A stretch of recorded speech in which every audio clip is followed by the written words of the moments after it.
नमस्कार साथियों, स्वागत है आपका हमारे चैनल में। और आज हम चर्चा करेंगे यूजीसी नेट जो होता है इसके बारे में। और हमारे बीच उपस्थित हैं कृष्णा सर। बहुत बहुत स्वागत है सर आपका। धन्यवाद सर। और मैं आपके बारे में बताना चाहूँगा, आप 2 बार राजनीति विज्ञान से यूजीसी नेट क्वालिफाई कर चुके हैं और 2 बार एमपीपीएससी का मेंस देने का अनुभव रहा है आपको। और 5-6 वर्षों से अध्ययन अध्यापन से जुड़े हैं, गहन परिश्रम करते हैं। और बहुत बहुत स्वागत है सर आपका। आपसे एक एक प्रश्न करके हम इस बारे में पूछेंगे। जैसे बताइएगा कि यूजीसी नेट जो होता है, एक आप कब से तैयारी, जो अभ्यर्थी होते हैं जो स्कूल कॉलेज, कब से शुरू करें? सर क्या होता है कि जैसे कोई भी अभ्यर्थी अगर एमए कर लिए हैं, किसी भी सब्जेक्ट से पीजी किए हैं, तो वो पीजी करते समय या पीजी करने के बाद यूजीसी नेट की तैयारी कर सकते हैं।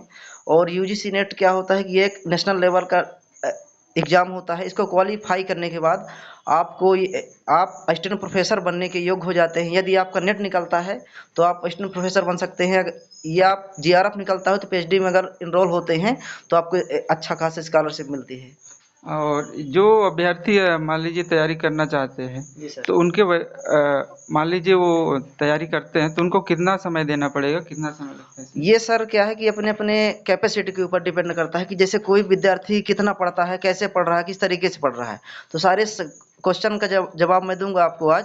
तो जैसे सबसे पहले मैं ये बताना चाहूंगा कि कोई भी अभ्यर्थी यदि यूजी कर लिया है तो पीजी, जैसे ही पीजी में एडमिशन ले लिए किसी भी सब्जेक्ट हो, जैसे मैं राजनीति विज्ञान से किया हूँ, आप हिंदी से किए हैं या अन्य सब्जेक्ट से किए हैं, तो उसकी तैयारी बाकायदे स्टार्ट कर देना चाहिए। प्रीवियस ईयर क्वेश्चन लगाना चाहिए और एथेंटिक बुक के माध्यम से करना चाहिए। या फिर अगर कोई व्यक्ति पीजी या कोई अभ्यर्थी पीजी कर चुका है जी। तो अगर 6 महीने अच्छे से नेट की तैयारी में दे देंगे तो उनका नेट जीआरएफ क्लियर हो जाता है। तो ये बहुत बड़ी बात कही आपने।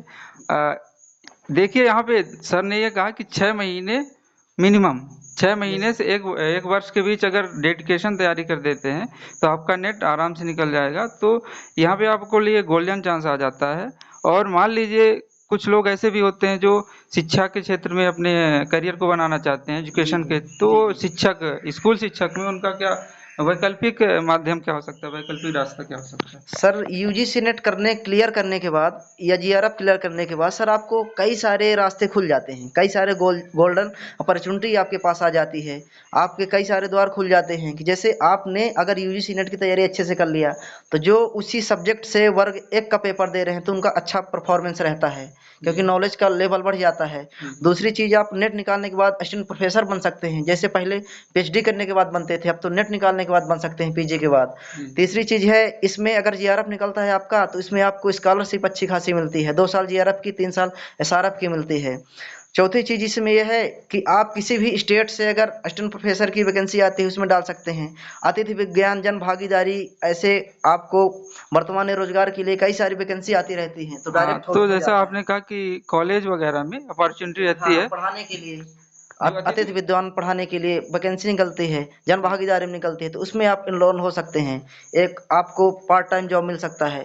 तीसरी चीज ये है कि सर यूजीसी नेट क्लियर करने के बाद जैसे जो एसटी एससी और ओबीसी के विद्यार्थी हैं तो उसके लिए अलग से, जैसे जीआरएफ जिनका क्लियर नहीं हुआ उनको एनएफएससी एनएफ ओबीसी करके एक अलग स्कॉलरशिप मिलती है, उसमें भी नंबर लग जाता है तो उसमें भी अच्छी खासी स्कॉलरशिप मिलती है सर। अच्छा, तो पढ़ाई के साथ साथ आपका जो करियर का है उसकी अपॉर्चुनिटी खुल जाती है। Yes sir. और आप मतलब एक तरह से छोटा इनकम भी चालू हो जाता है, जिससे आपका करियर को आप एक नई दिशा दे सकते हैं। और इसके लिए आप सोर्स वगैरह की अगर बात करें कि कितने अभ्यर्थी इसमें शामिल होते हैं, कितने लोगों का नेट होता है, कितने क्लियर लोगों का होता है। जीआरएफ होता है, इसके बारे तो में सर बताइए। इसमें जो ऑल ओवर स्टूडेंट जो फॉर्म डालते हैं किसी भी सब्जेक्ट में, उस सब्जेक्ट का जो 6% होता है, तो 6%, जैसे 100%, मान लीजिए 100 लोगों ने फॉर्म डाले किसी भी राजनीति विज्ञान में, तो उसमें 6% लोगों का, 6 लोगों का क्या होगा, 100 में नेट निकलेगा, और 1% का क्या निकलेगा, जीआरएफ निकलेगा। हाँ, तो यहाँ सीधा सीधा गुणा भाग नहीं लगाना है, जितने अभ्यर्थी होंगे उसका 6% सब्जेक्ट वाइज होता है। हाँ, हर विषय में छः तो नेट प्रतिशत निकलता है नेट क्वालिफाई होंगे। और एक और परसेंट एक जीआरएफ। Percent GRF. और आजकल एक नया कॉन्सेप्ट आ रहा है पीएचडी का, इसका क्या मतलब तो होता है? सर इसमें यह है कि अगर जैसे आप जीआरएफ क्लियर करने के बाद, नेट क्लियर करने के बाद अगर पीएचडी में एनरोल हो रहे हैं तो 6 महीने बाद आरडीसी होने के बाद आपका जब पीएचडी में एडमिशन हो जाता है तो आपको स्कॉलरशिप मिल जाती है। या फिर आप पीजी करने के बाद प्रोफेसर बनने का सपना देख रहे हैं, तो अगर आप पीएचडी नहीं भी कर रहे हैं तो यूजीसी नेट क्लियर करने के बाद आप प्रोफेसर बन सकते हैं। और ये जो परीक्षा में सम्मिलित होते हैं तो उसमें पीएचडी का एंट्रेंस एग्जाम भी साथ में हो जाता हाँ है। सर, अभी 2024 में यूजीसी ने एक नया निर्देश दिया है। उसमें कहा है कि अब जो पीएचडी में सभी यूनिवर्सिटी को पहले पीएचडी के लिए अलग से एंट्रेंस एग्जाम हुआ करता था, कंबाइन एग्जाम तो यूजीसी नेट अब कर यहाँ रहे यूजीसी नेट कराएगा।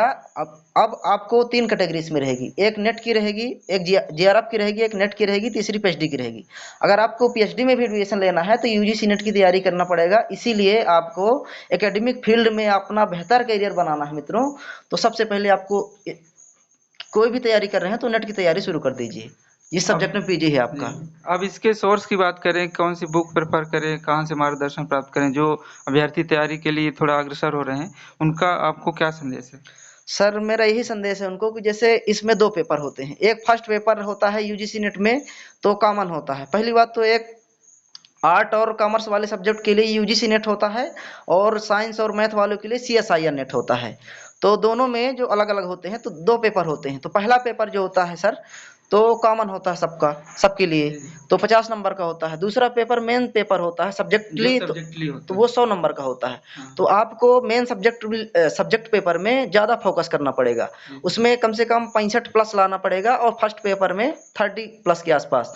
तो आपका नेट और जीआरएफ क्लियर करने की संभावना बढ़ जाती है। और इसमें डेडिकेट होके अच्छा मटेरियल अपने सब्जेक्ट का खोजना है। जैसे मेरा पॉलिटिकल साइंस था सर, तो मैंने राजेश मिश्रा सर की बुक रेफर किया, अरिहंत की बुक रेफर किया, और तीसरी चीज ये था कि फर्स्ट पेपर के लिए दृष्टि की हमने यूज की, और कुछ प्रीवियस ईयर इसमें सबसे महत्वपूर्ण है, प्रीवियस ईयर क्वेश्चन लगाना है। प्रीवियस ईयर क्वेश्चन फर्स्ट और दोनों पेपर के लगाना है, तो उससे एक अंदाजा लग जाएगा आपको कि किस लेवल के नेट में क्वेश्चन पूछे जा रहे हैं। हाँ, जैसा सर ने कहा कि हमारे प्रीवियस ईयर के क्वेश्चन वो आपको दिशा निर्देश करते हैं, दिशा डिसाइड करते हैं, वो आपको कोई नहीं बता सकता। इसलिए जो प्रीवियस ईयर के क्वेश्चन है उनको जरूर सॉल्व करें, जिससे आपको एक मोटा आइडिया हो जाएगा कि हमारा एग्जाम किस दिशा की ओर जा रहा है। एक और चीज और है सर इसमें, कि जैसे आपको पढ़ना कैसे है। जैसे यूजीसी नेट में कोई भी टॉपिक हो गया, जैसे मान लीजिए कोई थिंकर हो गया हमारे में मार्क्स का, तो मार्क्स की कौन कौन सी थ्योरी रहे, कौन से सिद्धांत रहे, वो क्या क्या कहा है, उनकी बुक कौन कौन सी है,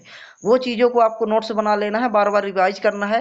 और अब जैसे संविधान है, तो संविधान में मेन आर्टिकल पता होना चाहिए, किसमें क्या है, उसमें भी किस भाग में क्या है, मेन बेसिक जानकारी इसमें होना चाहिए, तो बड़े आराम से निकल जाता है सर। चलिए, बहुत अच्छी बात बताई आपने। और लास्ट में आपसे यही मैं अपेक्षा करूँगा कि आपका उज्जवल भविष्य हो, और बहुत बहुत शुभकामनाएं हमारे साकेत फाउंडेशन की ओर से। Thank you sir. आप निरंतर अग्रसर होते रहे। धन्यवाद ठीक सर, थैंक यू। जुड़ने के लिए।